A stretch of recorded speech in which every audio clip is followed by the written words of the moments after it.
Nou ja, ons dekorbediening doen baie keer groot moeite om vir ons hier voor dinge mooi te maak en dat laat pas by die tema. So as jy vandag voor jy nou teelepel ete toe gaan of jy hol vir 'n koffie of wat ook al of jy gaan wat ook al jy gaan doen na die tyd en jy kan nou nie mooi die dekor sien nie. Ek gaan vir jou verduidelik wat ek sien en wat dit simboliseer en dan as jy dalk van naderby 'n draai wil kom maak, as jy meer as welkom. Ek het ook vir Gideon hulle gevra daar van die kameraspan of my lekker in te zoom op dit sodat ons kan gebruik op YouTube ook. Nou, wat dit voorstel is die donker lap en die ligte lap is 'n verandering. Ons praat vandag met jou oor God verander alles.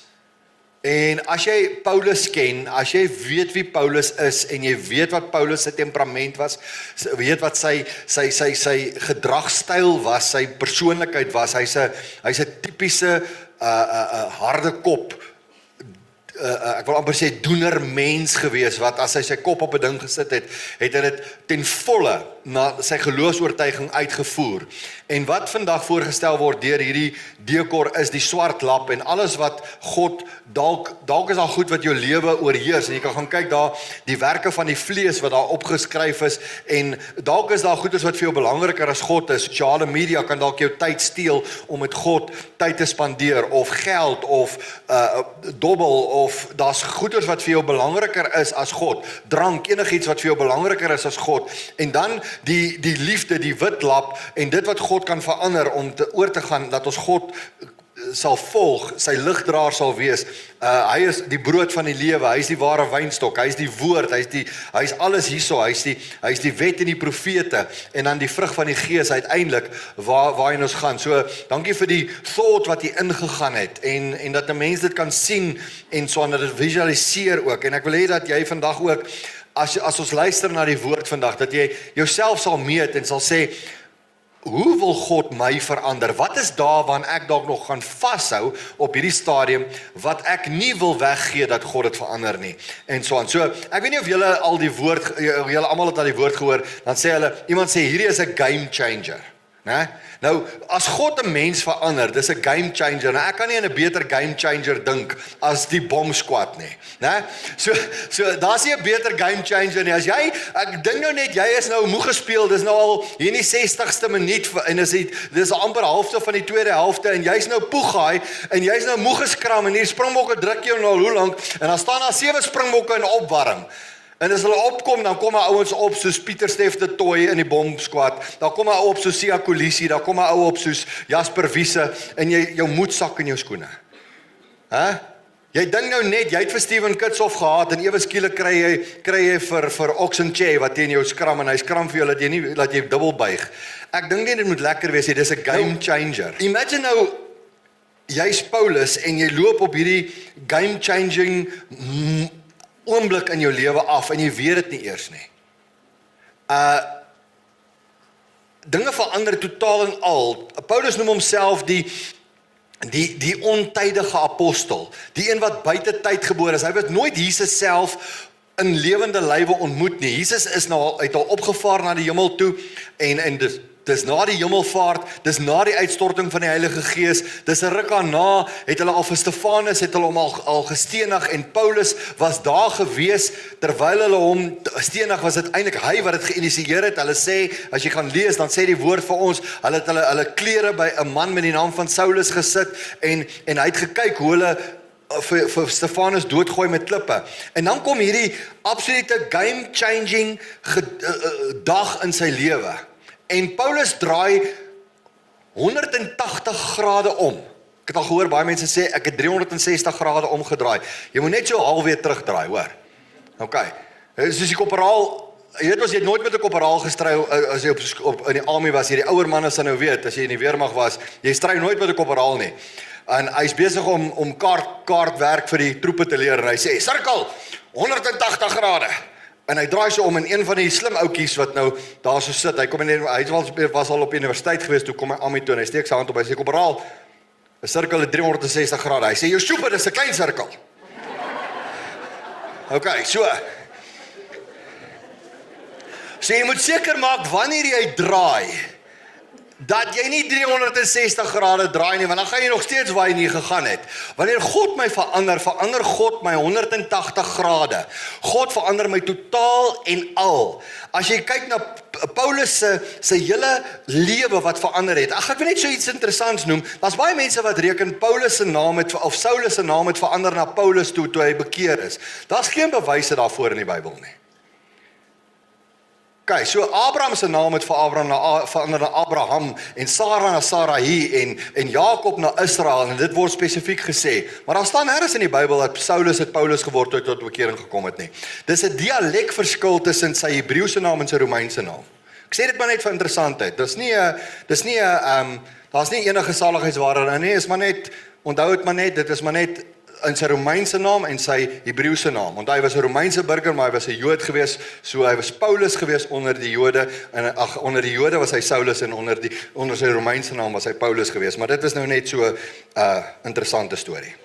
Okay, so of ek nou van Paulus of Saulus praat, ek praat van dieselfde persoon. Nou Paulus loop hom vas in Jesus.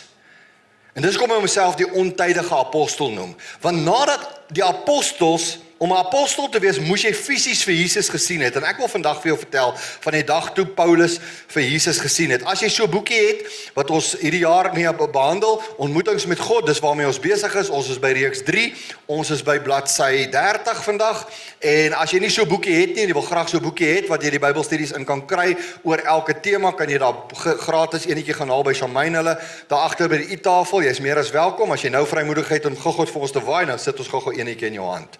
Terwyl jy jou boekie oop het, by bladsy 30, die 5de punt, die gevolg, daar's 'n copy and paste fout gewees, daai teksplasing langsom, Lukas 18 is verlede week se teks gewees, hy moet sê Handelinge 13 tot 21. So is die hele Handelinge 13 tot 21, dit is die gevolg waaroor ons nou gaan praat. So ek sê dit maar net vir jou, jy is welkom om vir jou so 'n boekie te kry, dis waarmee ons besig is hierdie jaar. Periodiek doen ons reekse uit hierdie boekie uit. Ons is nou by, die reeks se naam is My Alles versus God se Alles. Verlede week het ons gepraat oor die ryk man en Lazarus en dat God vra alles, of verlede week was Moedersdag, en hierdie week praat ons oor dat God verander alles. Volgende week wil ek jou voorberei, jy kan solank die hele boek Job gaan lees as jy wil, ons gaan praat oor Job, jy kan selfs die opsomming wat ek vir jou geskryf het net lees, ons praat volgende week oor God weet alles. So al sit jy in 'n moeilike situasie, al is dinge nie vir jou, maak dit nie vir jou 100% sin nie, God weet alles. Ons gaan volgende week daaroor praat, en dan die laaste een in die reeks gaan wees, God gee alles, en ons gaan Elia op Karmel gebruik as 'n voorbeeld. Vandag fokus ons op Paulus. Paulus loop hom vas in Jesus op 'n dag, en ek lees saam met jou in Handelinge 9 vers 1 tot 11. Lees saam met my die dag toe Paulus vir Jesus in hom vasgeloop het, tromp op. Hy sê, intussen het Saulus soos 'n besetene voortgegaan om die volgelinge van die Here met die dood te dreig. Okay, so hierdie ou was determined om alle Christene uit te roei. Hy sê, hy het na die hoofpriester toe gegaan en van hom bekendstellingsbriewe aan die sinagoges in Damaskus gevra. Sy doel was om al die aanhangers van die leer van die Here wat hy daar kry, mans sowel as vrouens gevange te neem en na Jerusalem toe te bring. Toe hy op reis naby Damaskus kom, het daar skielik 'n lig uit die hemel op hom gestraal en hy het op die grond neergeval en 'n stem vir hom hoor sê, Saul, Saul, waarom vervolg jy my? Hoor hierdie vraag, hy sê, wie is u, Here? Vra hy toe. Hy sê, ek is Jesus, antwoord hy. Dis vir my wat jy vervolg. Is nogal intens, hè? Hy stel hom voor, hy sê nie ek is God die Vader nie, hy sê nie ek is die Heilige Gees nie, hy praat met hom uit die verpersoonliking van Jesus af, omdat hy die ontydige apostel is wat nooit vir Jesus ontmoet het nie, ontmoet hy nou vir Jesus tromp op die pad na Damaskus. Hy loop hom vas daai dag in Jesus, in die lig van Jesus vas. Hy sê vir hom, maar staan op en gaan na die stad, en daar sal vir jou gesê wat jy moet doen. En die mense wat saam met hom op pad was, het sprakeloos gestaan, hulle het die stem gehoor, maar niemand gesien nie. Toe Saulus van die grond af opstaan en sy oë oopmaak, kon hy nie sien nie. Hulle het hom in sy hand gevat en hom na Damaskus gelei. 3 dae lank kon hy nie sien nie, en hy het niks geëet of gedrink nie. In Damaskus was daar 'n sekere volgeling van Jesus met die naam van Ananias. Die Here sê, het aan 'n gesig hom geroep, Ananias, hier is ek, Here, het hy geantwoord. En die Here sê vir hom, gaan dadelik na Reguitstraat toe en vra by Judas se huis na 'n man wat van Tarsus met die naam van Saulus. Hy's besig om te bid. Nou, ons gaan later in ons 4de reeks gaan ons by Ananias uitkom, en die preek se naam gaan wees, het ek reg gehoor. OK, so, ons gaan later aan met hierdie storie, maar ek wil hê jy moet vandag net fokus op Saulus, of Paulus, soos jy hom wil noem. Nou, Saulus op die pad na Damaskus ontmoet God, maar toe hy God ontmoet, het hy 'n intensie gehad. En ons het in vers 1 en 2 gesien, wat is hierdie ou se intensie gewees? Hy was soos 'n besetene gewees, wat alles in sy vermoë wou doen, om almal wat Jesus gevolg het, van kant te maak. Hy wil hulle gevange neem, hy sleep hulle terug Jerusalem toe, en daar sal hulle dieselfde lot aan oorgelaat word, as wat Stefanus aan oorgelaat is. Hulle sou doodgegooi word met klippe, of gestenig, of gekruisig, of wat ook al word, maar hulle sou doodgemaak word. So hy het, hoor wat sê die Bybel sê, hy was determined, hy was soos 'n besetene, hy het vuur geblaas. Hy was kwaad vir hierdie mense wat ewe skielik nie meer ek wil amper sê volg dit waarmee hy groot geword het nie. Wie was Paulus? Paulus was 'n fariseer. Paulus was 'n skrifgeleerde. Paulus het die wet geken. Paulus was 'n Joodse wetgeleerde fanatikus wat die wet van God, die 10 gebooie so goed geken het. Hy het dit uitgeleef. In sy hele wese het hy geglo, hy doen goed. En sy intensie was, hierdie ouens doen skade aan God. Hulle doen skade aan die Ou Testament. En met hierdie intensie gaan hy, en hy wil nou verwoes, hy wil alles net keer. En voor ek gaan aangaan, wil ek eers vir jou vra, wat is jou intensie met God? Het iemand al ooit vir jou gevra, wat is jou intensie om God te volg? Paulus het 'n intensie gehad.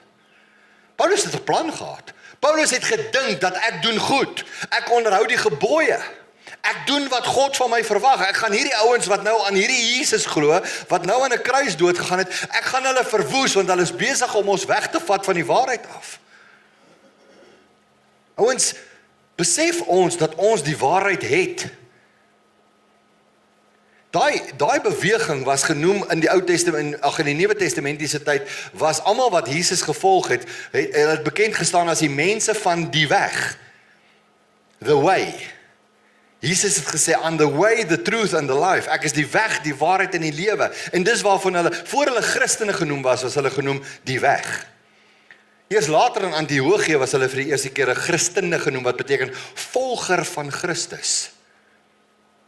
Dis wat 'n Christen is. Dis nie 'n ou wat een keer 'n week sy Bybel afstof en kerk toe ry nie. 'n Ou wat nou en dan, as hy in die moeilikheid is, 'n gebed opsê, of die Onse Vader quote, of wat ook al nie. Dis nie 'n Christen nie. Ek wil hê ons moet dit besef. Om 'n Christen te wees beteken ek is 'n volger van Christus. Ek doen wat Christus behaag. Wat is my intensie? Dalk het ek my intensie, ek wil godsdienstig wees. Ek wil dan doen wat God, ek sal eendag sien as ek in die hemel kom, sal ek maar sien of ek goed genoeg gedoen het om daar te kom. Nee. Jy kan nou weet in hierdie tyd wat jy leef. Jy kan nou weet voordat jy oë toemaak. Ek het hierdie week 2 mense begrawe uit ons gemeente uit. En ek wil vir jou sê, dis nie lekker nie. Maar om by daai roudienste te staan en die rou en die hartseer in my lidmate, in ons lidmate se harte te sien, is hartverskeurend. Maar weet jy wat, nee? Annette het vir my 'n paar weke terug gesê, sy het geweet sy gaan sterf. Marius het nooit geweet hy gaan sterf nie. Hy het die aand gaan slaap en net nie wakker geword nie. Maar Annette het 'n paar weke terug in die hospitaal vir my gesê, Marius, ek is gereed. Ek kan nie wag om vir Jesus te sien nie. Ek is gereed om Jesus te ontmoet. Ek is moeg beklei, my lyf is moeg. Ek kan nie meer beklei teen hierdie kanker nie. Ek kan nie meer nie. Ek wil nie meer chemo hê nie. Ek wil nie meer hierdie gif drink nie. Ek wil nou na Jesus toe gaan. Ek het vir haar gesê, Annette, is jy seker oor jou saak met God? En sy het my bevestig dat sy reg is om haar God te ontmoet. En dit was lekker geweest om dit te weet toe ek haar roudiens gedoen het Vrydag. Maar ek en jy moet seker maak ons intensie is reg met God. Waarom volgekom? Paulus het gedog sy intensie is reg.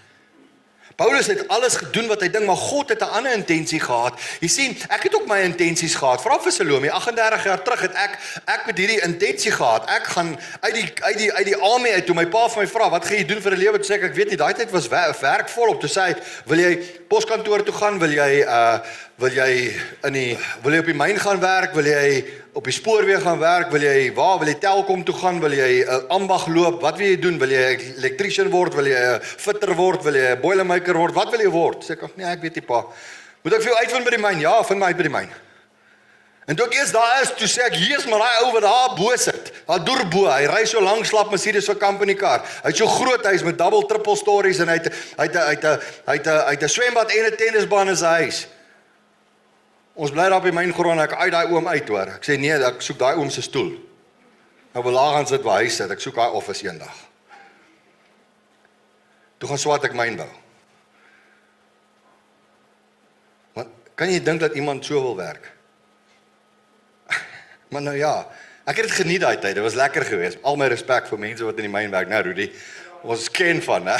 Gat kruip vir geld, letterlik. Maar in elk geval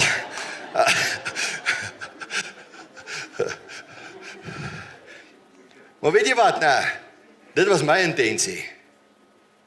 Company car, geld, groot huis, al die tipe dinge. Toe loop ek ook in Jesus vas. En Jesus het 'n ander plan in my lewe gehad. Ek dank hom daarvoor. My lewe het baie meer purpose nou. Maar baie keer dink ons het 'n intensie, maar God het 'n ander intensie met jou lewe dalk. Daai dag toe Paulus in Jesus vasloop, het op die grond neergeval en 'n stem hoor sê, Saul, Saul, waarom vervolg jy my? Hy sê, wie is u, Here? Wie praat met my? Mag ek en jy in Jesus vasloop, dat ons op die grond val en sê, Here, wie is jy? Het jy al ooit gevra vir die Here, Here, wie is u? Ons is so gewoond aan Jesus, is dit nie? Ons het so groot geword in Suid-Afrika, Afrikaans sprekende Christen mensies. Ons word so groot met dit, van ons weet wie is Jesus. Ons weet van God die Vader, God die Seun, God die Heilige Gees. Ons ken die Bybel, ons was op sonnaskool, ons ken nie die goed, man. Marius, waaroor gaan jy nou so aan vandag? Het jy al ooit gevra, Here, wie is u? Here, wat wil u hê van my? Wat is u intensie met my? Nie wat's my intensie met u nie. Dis die verkeerde vraag. Die regte vraag is, wat is u intensie met my? Wat was God se wil vir Paulus geweest? Kom ek sê vir jou, vers 15 sê hy, wat was sy wil vir Paulus? Hy sê, toe sê die Here vir hom, hy sê nou vir Ananias, hy gesê vir Ananias wat sy wil met Paulus, as ons later daarby uitkom, hy sê, toe sê die Here vir hom, gaan daarheen, want ek het hom gekies as my werktuig, om my naam uit te dra onder die heidene nasies, en hulle konings, en ook onder Israel. Dis 'n groot roeping hierdie, hoor. Hy moes nie net die heidene nasies wys nie, hy moes ook hulle konings wys. Het Paulus dit gedoen? Hy was voor koning Agrippa, hy was voor die keiser, hy het homself beroep op die keiser, hy was voor die gouverneur Felix, hy was voor almal van hulle, en hy het almal van hulle vertel van Jesus, sodat Felix op 'n stadium gesê het, jy beweeg my byna om 'n Christen te word. Jy sien, Paulus, God se intensie met Paulus was anders as Paulus se intensie met God. En ons moet daai twee net bymekaar kry. Wat is God se intensie met jou, en wat is jou intensie met hom? Het jy al in die lug vasgeloop? As jy nog nooit in die lug vasgeloop het nie, hoop ek jy loop baie vinnig in die lug vas.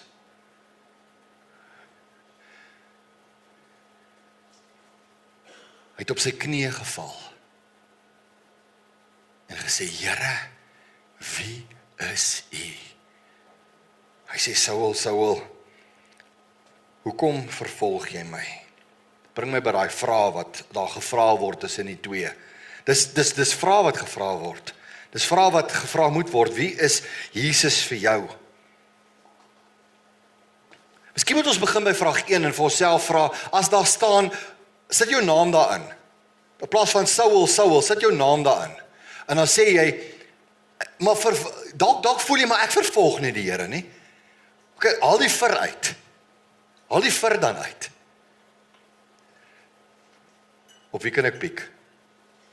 Lenny. Lenny, waarom volg jy my? Imagine Jesus vra dit vir jou. Imagine Jesus staan voor jou en hy sê vir jou, Esmy, hoekom volg jy my? Hoekom volg jy my? Wat gaan jy vir hom sê? Jy sien, daar moet 'n doel wees. Daar moet 'n intensie wees. Vra ons die regte vrae vir God. Vra ons ooit, wie is U? Vra ons ooit vir hom, Here, wie is U? Wat is U intensie met my lewe? Dis tog wat die verandering in Paulus gebring het. Dat Paulus verander het van die een wat die kerk vervolg het, na die een wat die kerk van God uitgebrei het. Van die grootste onderdrukker en vervolger en ou wat vuur geblaas het om almal uit die weg te ruim, tot die grootste voorspraak vir die weg, die waarheid en die lewe. Daar moes iets gebeur het, daar was die regte vrae gevra, daar was die regte intensies in hulle hart gewees, of in Paulus se hart gewees. Hy was 'n fariseer, 'n wetgeleerde, hy was alles, hy het Jesus geken, hy het God geken, hy het God se wette geken, hy het die beste intensies gehad. Maar dalk kommunikeer ons nie met God op die regte vlak nie. Dalk is ons so besig met ons kommunikasie met die Here, dat ons op vlak 1 kommunikasie met hom bly, in plaas van vlak 5 kommunikasie. Jy ken van die vlakke van kommunikasie, ons gaan nou daarby kom.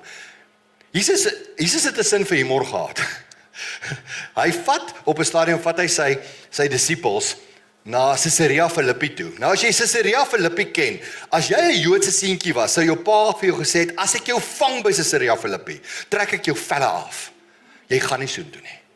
Jy sien, Caesarea Philippi was 'n vieslike stad gewees. Daar was afgode diens en allerlei dinge. Hulle het afgodsoffers en allerlei dinge gehad. En dit was eintlik 'n vieslike plek. As jy 'n Joodse seentjie was, jy jouself verontreinigheid vir die res van jou lewe as jy so toe gegaan het. Jy sal moet soveel rituele deurgegaan het van reiniging is net nie waar nie. Voor jy weer jou voet in die sinagoge kan sit. Want as varke en allerlei dinge daar gewees. En Jesus vat jy sy disippels so toe. In Matteus 16. En dan gaan sit hy daar in Caesarea Philippi, gaan sit hy daar met hulle. Nou sê hy vir hulle, wie sê die mense wie's ek? Nou is hulle hierso besig om 'n ding te offer vir 'n afgod. Hulle is hierso besig, daar gaan 'n ou met 'n geslagte vark verby. Daai joetjie se pette hop op en af. So sien hy weer agter geraak hulle. En Jesus vra in daai omstandighede, vra hy vir hulle. In Matteus 16 vers 13 tot 18 sê hy vir hulle, wie sê die mense is ek? En hulle sê, sommige sê hy is Elia, ander sê hy is Johannes die Doper, ander sê hy is een van Jeremia of een van die profete of so. Vers 15 sê hy, maar julle, het hy gevra, wie sê julle is ek? Julle ken die antwoord, né? Simon Petrus, die voortvarende ekstrovert, u-persoonlikheid, impulsiewe doener sê vir hom, u is die Christus, die seun van die lewende God. En Jesus kyk hom so in sy oë, hy sê vir hom, Petrus, ek like jou antwoord. Hy sê vir hom, geen mens kon dit aan jou geopenbaar het nie. Maar weet jy wat, nee, Petrus, ek gaan jou eer. Op jou, hierdie rots, hierdie Petra, wat rots beteken, gaan ek my kerk bou. Jy sien, ek bring hierdie twee bymekaar, want Paulus moes gevra het, Here, wie is U, om hom te ontmoet? Petrus moes vra, moes gekonfronteer word met die vraag, wie sê jy is ek? Sodat daar verandering in sy lewe kon kom.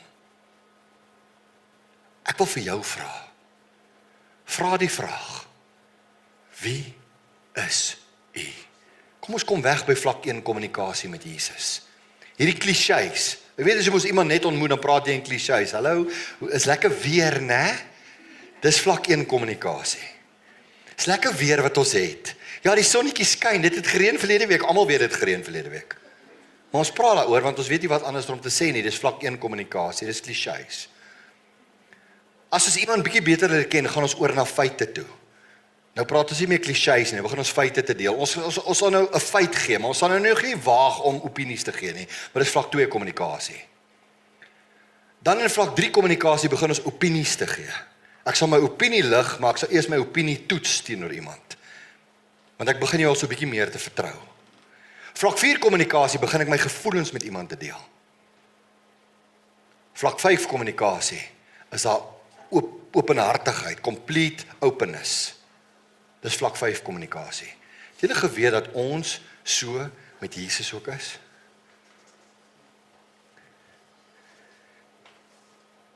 Partykeer hou ons Jesus op vlak 1 kommunikasie. Ons bid nie regtig nie. Ons sal 'n rympie opsê nou en dan. Daai een seentjie het eendag gesê, sy is baie jare terug, toe die mense nog die Hollandse Bybel gebruik het en boeke te vat, en toe het hy eendag vir sy ma gevra daar op die plaas, nadat hulle boeke gevat het, is Jesus Hollands? Want elke keer as sy pa begin bid, slaat hy oor van Afrikaans na Hollands toe. Want dis al wat hy geken het. Of Nederlands, né? Want dit is, en baie mense, ons bly op vlak 1. Ouens, is tyd dat ons oorbeweeg en dat ons God so begin in vertroue neem, dat ons so verhouding met ons het, dat ons in complete openness met hom kan wees. Dis tog wat God van ons verwag. Dan kan hy vir my sê, wat is my skepingsdoel? Wat is sy plan met my? Waarheen is hy op pad met my? Want hy is die God wat alles verander, en daar's niks wat jy het, daar's niks wat jy gedoen het in die verlede, daar's niks wat met jou gebeur het, wat groter is as dit wat God kan verander nie. Kom weg van daai mite, daai leuen af, dat God kan jou nie verander nie.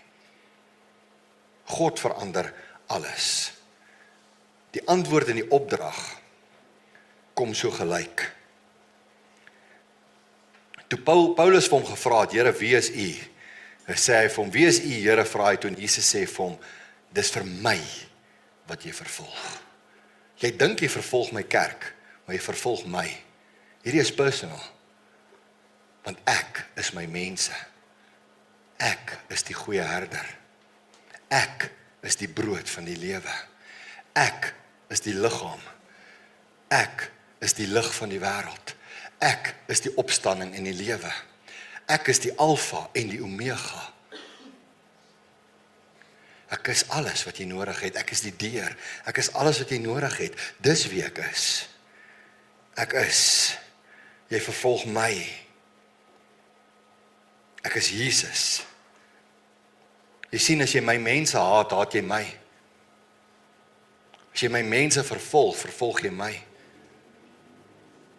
Maar dat is positieve goed ook. As jy vir my mense lief is jy lief vir my. As jy vir my mense sorg, sorg jy vir my. As jy mense eer jy my. As jy mense dien jy my. As jy mense help jy my. Jesus, nie my nie, Jesus. Ek sê dit uit sy oogpunt uit, ekskuus. Ek hoop julle verstaan dit, ek glo julle verstaan dit. En dis waar hierdie ding inkom wat Jesus vir ons sê in Matteus 25. En dis so belangrik dat ons roeping vind. Hy sê, dan sal die koning vir die aan sy regterkant sê, kom julle wat deur my Vader geseën is. Die koninkryk is van die skepping van die wêreld af vir julle voorberei. Neem dit as erfenis in besit, want ek was honger en julle het my iets gegee om te eet. Ek was dors en julle het my iets gegee om te drink. Ek was 'n vreemdeling en julle het my gehuisves. Ek was sonder klere en julle het vir my klere gegee. Ek was siek en julle het my verpleeg. In die tronk en julle het my besoek. Dan sal die wat die wil van God gedoen het, van vra, Here, wanneer het ons u honger gesien en u gevoed, of dors en u iets gegee om te drink, of wanneer het ons u as 'n vreemdeling gesien en u gehuisves, of wanneer het ons vir u klere gegee, wanneer het ons u siek gesien, wanneer het ons u in die tronk besoek? En die koning sal hulle antwoord, dit verseker ek julle, vir sover as julle dit aan een van die geringstes van die broeders van my gedoen het julle dit aan my gedoen. En Jesus die dag toe hy vir Paulus ontmoet, en hy verander Paulus totaal. Toe Paulus vra hy vir Paulus, hy sê vir, dit is, jy vervolg nie my kerk nie, my maat. Jy vervolg my. Hy sê, jy vervolg my. En hier is vir my twee goed wat uitstaan. Nommer 1 is, dat ek seker maak dat my intensie reg is. Ek kan die intensie in my kop het, dat ek die wet hou en dat ek doen wat ek moet doen. Maar dat jy al Jesus ontmoet. En wanneer ek dan Jesus ontmoet, dat ek doen wat God van my verwag, dat ek my roeping sal uitleef as mens. As jy nie weet wat jou roeping, wat jou purpose in life is, jy moet jy hom gaan soek, moet jy hom gaan vra die regte vrae. Nie net wie is u Here nie, maar wie is u vir my?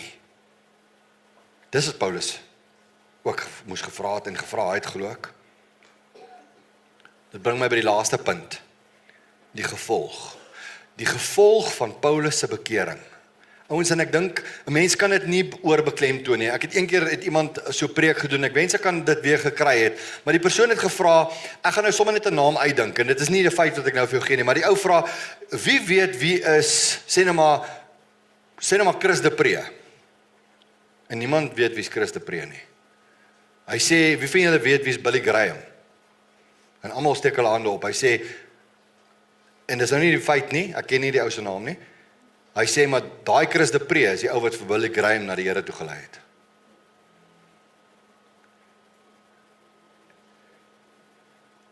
OK. Maak dit vir jou sin wat dit vir my sin maak? Ons weet nie eens wie was daai ou wat vir Billy Graham na die Here toe gelei het. Wie is die ou wat vir Martin Luther vir die eerste keer van Jesus vertel het? Wie is die ou wat vir wie ook al wat jy volg en wat vir jou 'n geestelike voorbeeld is? Wie daai persoon na die Here toe gelei? Ons weet baie keer nie eers nie, maar is daai ou se oes. So jy hoef nie die Billy Grahams van die lewe of die Martin Luthers of die wie ook al wie jy volg of die ou wat jy het dalk een of ander prediker wat jy dink is die ou is die beste ding onder die son. En hy dien die Here met sy hele hart en is so fantasties en wat ook al. Weet julle wat nou, jy volg hom nie. Maar jy hoef ook nie hom te wees nie. Jy kan jou roeping vind. Jou gevolg kan anderster wees. Jy sien, Paulus se gevolg van sy bekering was groot geweest. 3 sendingreise, kerk geplant, geëvangeliseer. Daar sy eerste sendingreis op 'n kaart. Hy was 'n kort sendingreis. Hy het net verby Cyprus gegaan tot in Galasië basies en weer terug op die pad. Die tweede keer toe vat hy 'n groter stuk aan. Toe gaan hy van Antiochië af deur Griekeland weer tog terug na Jerusalem toe. Tweede keer, die derde keer, toe gaan hy weer en hy bereik die hele bekende wêreld en hy plant kerke oral waar hy kom en al die boeke van die Bybel wat jy lees van Romeine af regdeur is die pennevrug van Paulus wat hy geskryf het van hierdie gemeentes wat hy geplant het, wat hy besoek het, wat hy die mense fisies geken het. Dis die impak van Paulus. As dit nie vir Paulus was nie, het ons meer as halfte van die Nuwe Testament nie gehad nie. Maar weet jy wat, nou, Paulus kon verander. Want het hom vasgeloop in Jesus. En dis waaroor dit gaan. Hy het 'n invloed gehad op die mense naby aan hom, die mense om hom daai dag. Kan jy imagine daai ouens wat saam met hom gereis het? Hulle het natuurlik ook, ek dink hulle het mekaar opgesaai dan, hè. Nou loop hulle is nou op pad, hulle het nou briewe en hulle gaan nou en ek dink Paulus het vir gesê, man as ons daar kom, daar's net een ons gaan hulle sleep pappa. As hy lang hare het, dan vat jy sommer so oor die pony dan trek jy vir haar. Maar ons vat vir haar terug Jerusalem toe. As die man is dan ons bid hom vas, ons doen, hy het 'n plan gehad. En dan loop hy hom vas in Jesus. En alles verander. Daai ouens wat saam met hom geloop het, wonder wat het van hulle geword. Ek dink hulle is dalk deel van die ouens wat saam met hom later gewerk het. Ek sê nie dis 'n feit nie. Maar hulle moes ook hulle moes ook verander geword het. Daar was 'n gevolg geweest, daar was 'n verandering geweest. Daar was 'n lewe vol vrug, 'n lewe vol krag wat aangegaan het. Paulus gaan voort, later skryf hy vir die Korintiërs, hy sê, julle is Hebreërs, ek ook. Hy sê, julle is Israeliete, ek ook. Wat as julle ook van Abraham se kinders, ek ook. Hy sê, as julle dienaars van Christus, nou praat asof ek van my verstand af is. Ek is nog meer. Ek het harder gewerk. Ek is meer in die tronk. Ek is meer dikwels geslaan. Ek was dikwels in doodsgevaar. 5 maal het ek van die Jode die gebruikelike straf van 39 houe gekry. 3 maal het ek lyfstraf gekry. 1 maal is ek met klippe gegooi. 3 maal het ek skipbreuk gelei. En 1 maal het ek in die dag en die nag op die oop see deurgebring. Al hierdie goeders het Paulus opgeoffer vir die evangelie. En toe ek hierdie goed lees, dan vra ek vir myself, en so kan jy aangaan met daai gedeelte. Dan vra ek vir myself, Marius, offer jy genoeg op vir God se evangelie? Dis die vraag. Want God verander alles. En dan stuur die Here hom na Reguitstraat toe. Hy moet Reguitstraat toe gaan. Ek wonder waar simboliek in Reguitstraat is. Paulus, jy het nou jou pad geloop, nou gaan ek jou die reguitpad wys. Gaan nou Reguitstraat toe. Daar gaan Ananias vir jou 'n bietjie coach van wat jy nou moet gaan doen. Julle, as ek kan saamvat, as ek net vir jou kan ek wil net fokus vandag.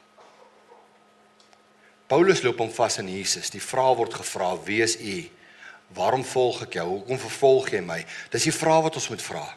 Hoe kommunikeer ek met God? Is daar 'n gevolg van my, is my intensie reg? Is my intensie rein? Is my intensie skoon met God? Weet jy dat jou intensie met die, jy kan vir my sê, Marius, ek is jare al gered, dis great. Maar doen jy wat jy moet doen? Evangeliseer jy? Vertel jy vir mense? Leef jy jou getuienis uit? Is daar 'n definitiewe change gewees tussen hoe jy was en hoe jy nou is? Of het ons nou al begin, partykeer, ag, weet jy wat, ek begin weer goed toe te laat. Ek is okay. Hoe lyk jou impak? Sien, ons moet hierdie vraag vra, want God verander alles. En as ek nie kan sê dat die Here my verander het nie, dan is ek 10 nie besig om die regte goed te doen nie. So mag die Here vir ons genade gee. As jy moedeloos is, as jy voel, jy's in 'n moeilike situasie en jy weet nie hoe om daar uit te kom nie, gaan vra die regte vraag. Daar kan ek jou volgende week help met God weet alles van Job. Mag die Here vir jou genade gee hierdie week en mag jy 'n fantastiese, godvrugtige week hê, want God verander alles. Amen. Hemelse Vader, ons kom nou na U toe en ons kom bid, Here, dat ons elkeen 'n getuienis sal dra dat U alles in ons lewens verander het. 2 Korintiërs 5:17 sê, want as ek in Christus is ek 'n nuwe skepsel. Die ou dinge het verbygegaan, dit het alles nuut geword. Dis Paulus se pennevrug daai. Hy kon dit sê want hy het geleef. En ek wil vra, Here, dat ons as kinders van U regtig onsself sal meet om te sê, Here, het U regtig alles in my lewe verander? Is U my alles? Volg ek U met my alles? Weet ek wat my doel is? Hoekom U my gered het? Het ek al vasgeloop in Jesus in my lewe? Help vir ons, Here. Ek bid vir almal wat siek is, almal wat U nodig het, dat U met hulle sal wees ook, Here, en ek wil bid dat U vir ons 'n week sal gee van selfondersoek en nabyheid aan U. Ons bid dit in Jesus se wonderlike naam. Amen.